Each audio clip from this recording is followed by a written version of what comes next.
Halo sahabat sehat dan rekan-rekan ASN dimanapun berada, kembali lagi di podcast Bincang Kompeten.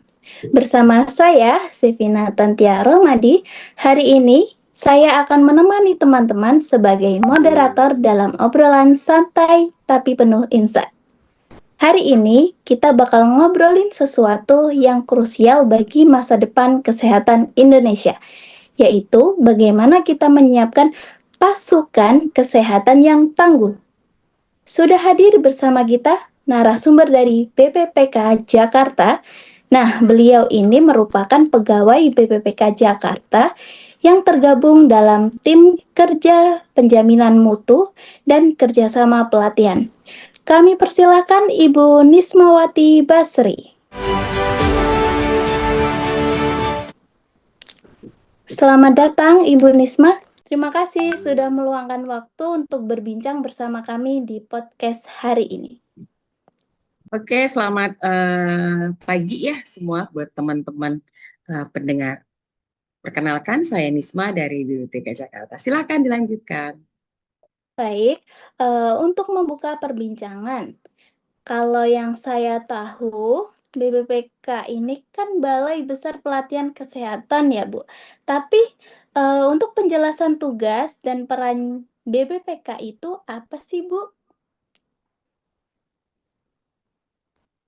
Ya, jadi BBPK itu sebenarnya singkatan ya, Balai Besar Pelatihan Kesehatan Jakarta. Nah, di Indonesia sendiri itu ada tiga balai, ada tiga BBPK, yaitu BBPK Jakarta, BBPK Makassar, dan BBPK Ciloto seperti itu. Nah, kemudian ada 4 Bapelkes yang ada di Indonesia. Itu semua adalah UPT dari Kementerian Kesehatan. Jadi BPPK Jakarta ini itu adalah UPT dari Kementerian Kesehatan yang memiliki tugas utama menyelenggarakan pelatihan dan pengembangan kompetensi SDM, dan BPPK Jakarta itu hadir untuk memastikan bahwa setiap peserta pelatihan memiliki pengetahuan, keterampilan, sikap profesional yang dapat diterapkan langsung di lingkungan tempat kerja. Seperti itu. Lalu sebagai penutup, Bu Nisma, melihat tantangan dan peluang ke depan, apa komitmen dari BPPK Jakarta agar tetap relevan dan terus dipercaya oleh masyarakat? Ya, supaya kami selalu dipercaya, kemudian selalu dikenang, ditahu seperti itu ya. Tentu kami melakukan komitmen ya untuk terus meningkatkan mutu pelayanan, baik itu dari segi peserta, kemudian segi proses pembelajaran yang pelatihan yang kami selenggarakan, ataupun proses layanan-layanan yang ada di BPPK Jakarta. Kemudian kami juga menjaga mitra, kepercayaan mitra, kemudian kepercayaan lembaga yang bekerja sama dengan kita, serta kepercayaan dari peserta itu sendiri. Nah, kemudian dengan menghasilkan SDM yang kompeten dan berdaya saing, sehingga BPPK Jakarta dipercaya dan tetap relevan dalam memberikan manfaat bagi seluruh tenaga kesehatan, tenaga medis yang ada di Indonesia. Luar biasa. Jadi intinya teman-teman bukan cuma soal melatih ya, tapi bagaimana memastikan pelatihan itu berdampak nyata bagi masyarakat. Ini sudah memasuki sesi akhir dari podcast. Untuk teman-teman, bila ada pertanyaan, dipersilakan untuk raise hand ya. Oke, baik. Ada Kak Novita. Silakan Kak Novita bisa unmute. Baik, terima kasih Kak Zeta untuk kesempatannya. Mohon izin Bu Nisma, saya ingin menanyakan satu hal terkait bagaimana cara BPPK Jakarta berkolaborasi dengan balai pelatihan lainnya seperti BPPK Ciloto, Cikarang, dan lain sebagainya. Terima kasih, Bu. Ya, baik. Saya jawab ya Mbak Deseta ya. Jadi tadi di awal saya sudah menyampaikan bahwa kami UPT Kementerian Kesehatan itu ada 7 Bapelkes BBPK ya. Jadi ada 3 BBPK, Balai Besar Pelatihan Kesehatan itu ada 3, BBPK Makassar, BBPK Ciloto, dan BBPK Jakarta.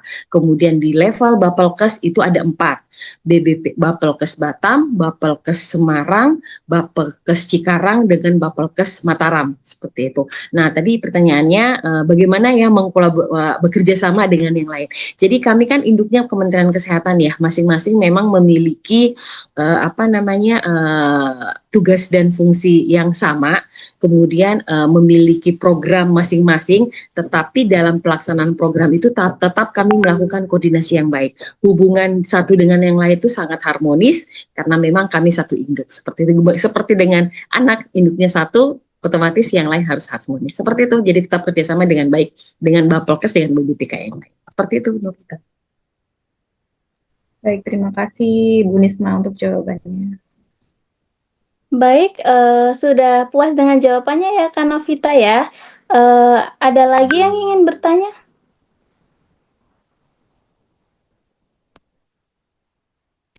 Baik, ada Kak Nurma yang raise hand. Silahkan untuk unmute.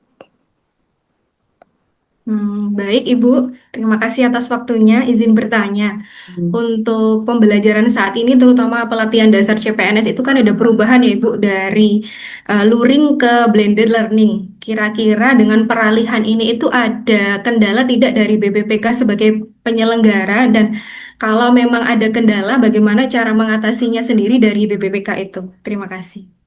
Ya, langsung jawab ya. Jadi kalau ditanya memang ya saat ini zaman sekarang ini itu kalau dulu kami pelatihannya dominan dengan klasikal, sekarang itu sudah bervariasi dengan blended ataupun full online.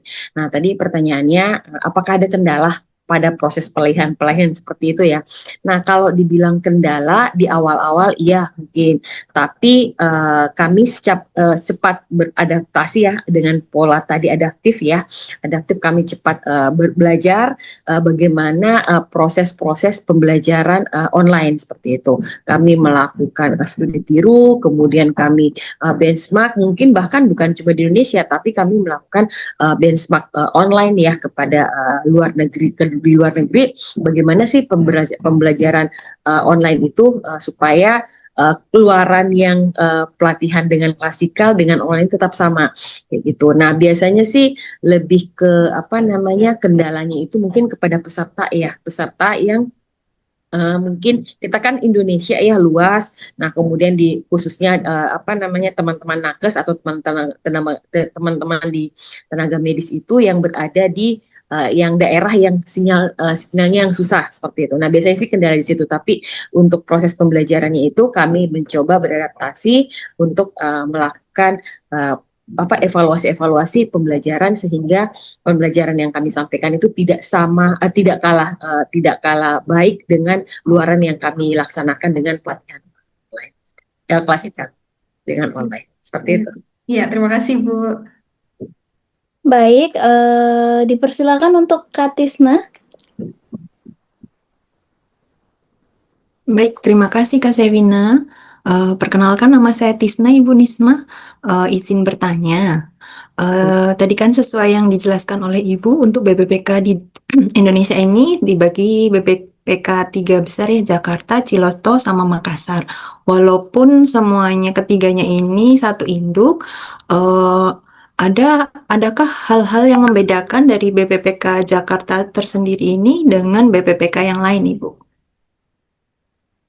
Ya, secara tugas dan fungsi itu sama ya antara BPPK Makassar, Ciloto, dan Makassar. Cuman ada kalanya balai itu memiliki spesialis unggulan misalnya BPPK Jakarta itu memiliki unggulan di pelatihan gender seperti itu. Nah, kemudian Ciloto kalau saya nggak salah dia itu unggulnya di pelatihan epidemiologi, epidemiologi. Kemudian untuk Makassar itu unggulnya itu tentang kebidanan kayak gitu. Jadi kayak neonatal kayak gitu. Nah, itu unggulan di Makassar seperti itu. Tapi secara tugas dan fungsi itu kemudian apa yang dikerjakan di balai Bapelkes tersebut atau BBPK tersebut itu semuanya sama. Cuma yang membedakan itu kalau misalnya DBBPK dengan Bapelkes. Nah, kalau BBPK itu kan balai besar. Bapelkes itu hanya menyebutnya balai besar, balai pelatihan kesehatan gitu. Jadi ada kata-kata besar untuk BBPK. Nah, itu yang membedakan itu adalah leveling dari dari pimpinannya, di Bapelkes itu di eselon 2B, kemudian untuk di Bapelkes itu di eselon 3 seperti itu. Dan tapi secara tugas dan fungsinya sama-sama sebagai penyelenggara pelatihan dan peningkatan kompetensi SDM kesehatan seperti itu. Begitu terima Kak Tisna. terima Sudah kasih Ibu terjawab. Nisma. Baik, selanjutnya silakan Kak Wining.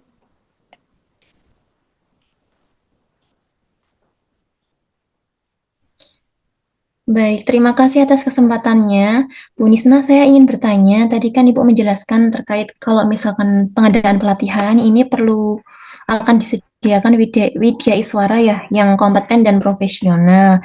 Yang ingin saya tanyakan, strategi apa sih yang dilakukan oleh BBPK untuk bisa memastikan para widya iswara itu terus meningkatkan kompetensinya juga sesuai dengan perkembangan ilmu dan teknologi kesehatan? Terima kasih. Ya, baik. Jadi bagaimana seorang widya suara yang tadi yang harus mengupdate ilmunya kayak gitu ya, bahwa kami harus memberikan juga informasi memberikan pembelajaran kepada peserta dengan yang update ya. Nah, bagaimana BPK Jakarta menyikapi itu untuk SDM-nya ya. Jadi kita ASN ya itu memang memiliki kewajiban pemenuhan jam pelajaran setiap tahunnya. Jadi setiap tahun itu ASN harus mengikuti kegiatan peningkatan kompetensi minimal 30 JP saya lupa apakah 20 atau 30 JP per tahun. Nah, artinya setiap SDM itu harus mengikuti peningkatan kompetensi. Nah, itu bisa digunakan sebagai wadah untuk peningkatan kompetensi yang bersangkutan kayak gitu. Karena widya suara kami semuanya itu adalah PNS, ASN ya, semua PNS kayak gitu. Jadi di situ mengikuti pelatihan ataupun peningkatan kompetensi. Kemudian peningkatan kompetensi itu tidak hanya didapatkan secara pembelajaran pelatihan klasikal ataupun ini, tapi di Kementerian Kesehatan sendiri itu sudah ada LMS ya, namanya pelataran sehat. Nah, di situ setiap nakes, setiap namet, setiap SDM yang ada di BPK Jakarta, khususnya di BPK Jakarta ataupun di lembaga lain itu bisa saja mengikuti kegiatan itu. Itu adalah wadah untuk peningkatan kompetensinya. Nah, kemudian kalau misalnya mau ada suatu pelatihan khusus, misalnya sambil contoh misalnya pelatihan tentang keperawatan. Nah, keperawatan itu kan pasti membutuhkan SDM yang memang memiliki kompetensi pada pelatihan tersebut. Nah, sebelum pelatihan itu dilaksanakan, ada yang namanya pelatihan TOT ataupun Training of Trainer. Jadi si fasilitator ini itu dilatih dulu bagaimana menjadi fasilitator di pelatihan tersebut. Jadi tidak langsung dia hanya mengerjakan sehari-hari pekerjaannya apa, kemudian di saat ada pelatihan langsung mengajar, nggak seperti itu.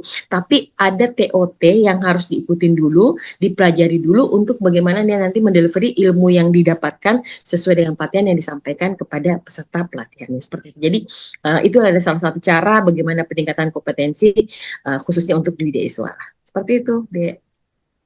Ya, baik, terima kasih Bu. Terima kasih Kak Wining. Baik, semua pertanyaan sudah terjawab semua ya. Jadi intinya BPPK Jakarta ini memiliki 3 kembaran. Di antara lain adalah Ciloto dan Makassar.